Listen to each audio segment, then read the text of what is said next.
Hello, bookish friends. My name is Gail, and I am the fiction bookworm.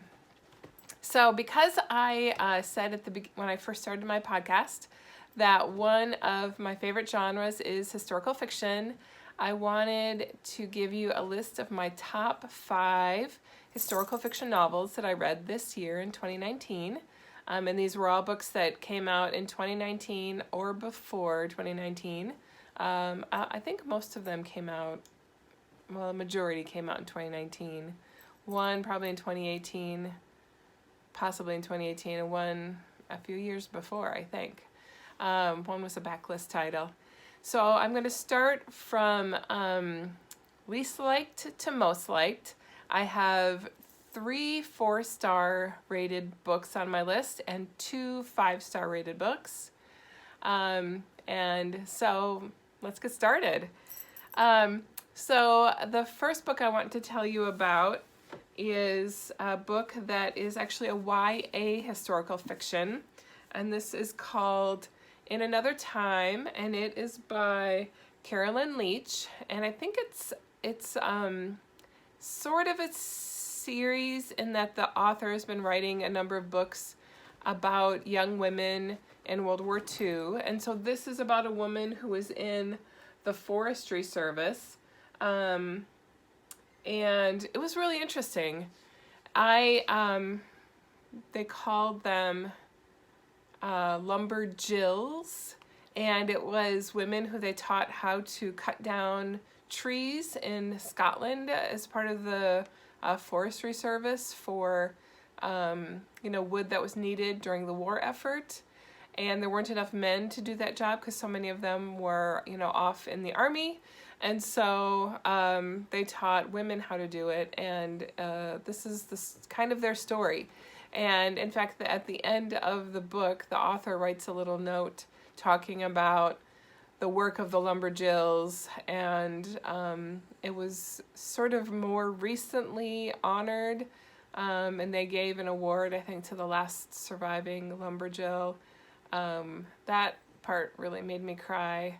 It was a lot of hard work that these women did, having to learn how to do this really heavy work of cutting down the trees, and ways that they put their lives at risk in doing that work for the war effort. So it was a really good story. So my second book is also a World War II story. Surprise, surprise. There are so many of them right now. And this is called The Long Flight Home. And this is by Alan Hlad. And this is about carrier pigeons during the war. So like another part of World War II that is maybe not well known.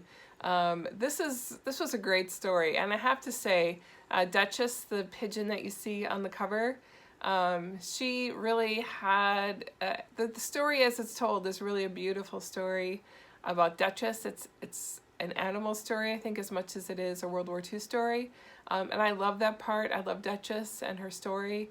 As you might guess, she made me cry, and it was just a great glimpse into a little part of the history that you might not know. I certainly didn't know that they trained carrier pigeons and used them to send messages. So what they did is they dropped all these pigeons into France when it was occupied by Germany, and then the pigeons were to fly back home to England. And so it's really the story of a young woman whose grandfather has a carrier pigeon farm, and she helped him with that, and she helped train the pigeons. And there is a young American soldier who had come to England because he wanted to join the RAF, and he got into some trouble with a British officer, and he was assigned to work on this pigeon farm and help with the pigeons. And he ends up in France. He was shot down in an airplane in France on one of the Pigeon Drop missions, and eventually escapes. So it's partly the story of this young woman and what she had to do and the loss that she had endured in her life. Her parents had already passed away, and she was raised by her grandfather and grandmother, and her grandmother had passed away when the story started, and her grandfather was not doing well.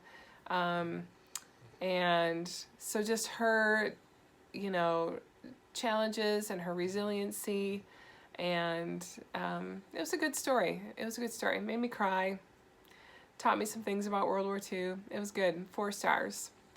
The next book that I'll talk about was an ebook that I read. It was actually for NetGalley, and this is Tidelands by Philippa Gregory.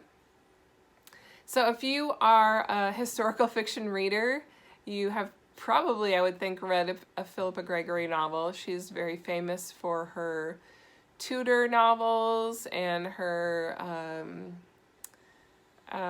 novels about the War of the Roses. And I have read a bunch of her novels, and I have to admit, I was getting a little bit sick of the royal novels. They're interesting. I've read a lot of them. I've enjoyed a lot of them, but I don't know, sometimes they feel a little bit repetitious. And so I loved Tidelands because it was a little bit different than her typical novels. In fact, I would say my favorite of her novels for a long time has been Lady of the Rivers, which is about the mother of a queen. At the beginning, it kind of kicks off her War of the Roses series.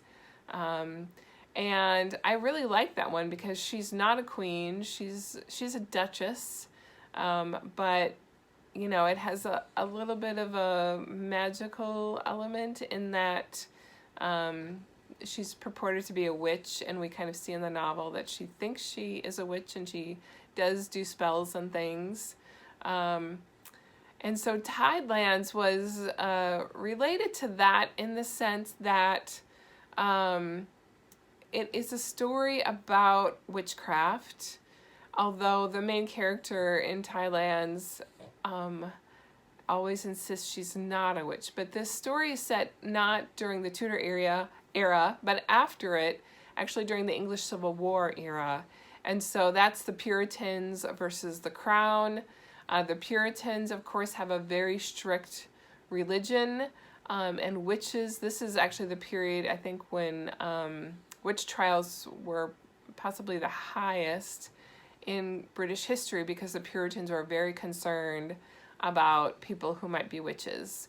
And so the main character in Tidelands, her mother was sort of purported to be a witch, but this was before the Puritans were in power. And so now, of course, if they think that she's a witch, then they're going to have to put her on trial. And so she's always saying, I'm not a witch, I'm not a witch, I don't do anything with magic. She's a midwife. She knows a little bit about herbs and healing, and so she, you know, does things with herbs to help heal people, and she delivers babies, but and she also has some other jobs as well. Part of her problem with the people in the community is that her husband has left her, and so she's now a single woman, a single mom.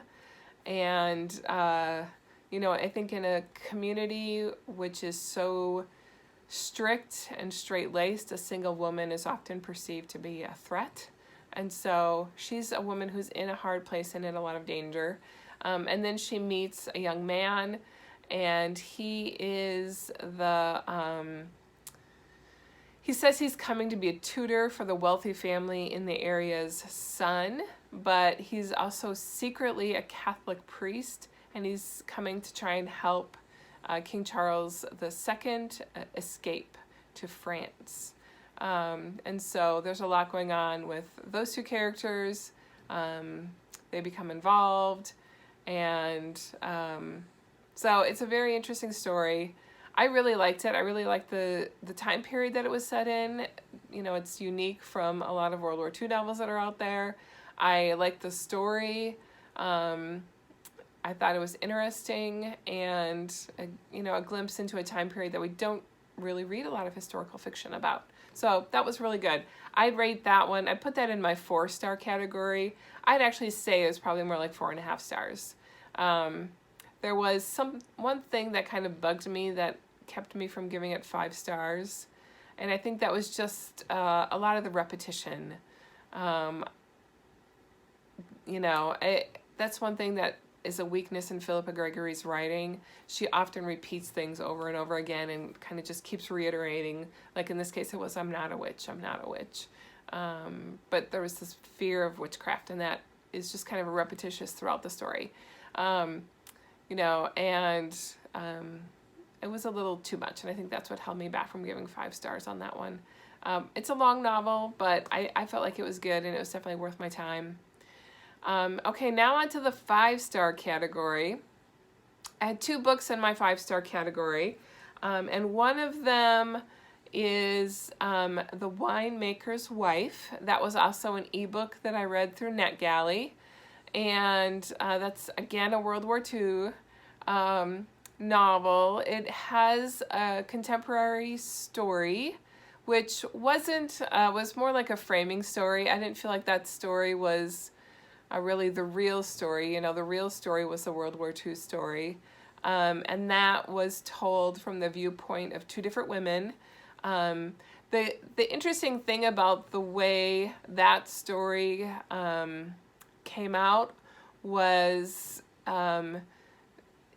obviously the woman in the contemporary story line is a descendant of one of the women that the historical World War II story is talking about, or at least that's kind of what you assume. She's going to be a descendant of them, and in fact her grandmother is in the story, and so her grandmother, you don't actually know who her grandmother is in line with the World War II story. And so I did like that. You're trying to figure out the whole time, okay, I know she's got to be related. I know the grandmother has to be in the World War II part, but who is she? And so I thought that was interesting. Very much like The Nightingale, there's kind of a, it's set in France, so the resistance is a big part of that story. Very much like The Nightingale, there's one person who doesn't want to be involved in the resistance and one person who does. There's the Jewish question that comes up, as one of the women is Jewish and one of them is not. And so it was really good. It was definitely one of my top reads for the year. I think I will, at the end of the year, do one more video about my favorites for the year. And I kind of hope that ends up on that list, because it was really good. And then the last historical fiction novel that's on my list of top 5, and was also a 5-star read, is The Forgotten Room. And this is by Lauren Willig, Beatrice Williams, and Karen White. Almost forgot her name. And so this is a novel written by 3 women. There are 3 point of view characters in 3 different timelines, and each author wrote one of the characters in one of the timelines. They never say who. This was the first book that these 3 women wrote together. They're kind of known as the 3 W's. I had already read The Glass Ocean, which was her second book. I hadn't read this one yet, and this is their first book. And it's interesting because there's one character that, and actually they have a 3rd book coming out in January, which I have also already read, and I will be reviewing in my new Fiction for January video that's coming up. And there's one character that I think is in all 3 of the books as kind of like a common link between them, although they're all very different and set in different locations. The Glass Ocean is kind of set in New York and on the Lusitania. This one is set in a building in New York City, where all 3 timelines have characters that end up in that house/building. And then the 3rd book is set in France. But there is one character that's common to all 3 books. I have no idea if that character belongs to one of the authors. There are also some other characters that have names that is familiar to some of the other authors' works, and I don't know if that means that the person who wrote the chapters that mention that character is the author of that character, or if they switched and traded characters to throw everyone off the scent. I have no idea, and they are talking, so I think that's kind of fun. But I really like this one a lot. I would say of all the historical fiction novels that I read this year, this was my favorite. This is the one that I read most recently. I think I read it at the end of September, but I really enjoyed it. I love the 3 timelines. I thought it was really good.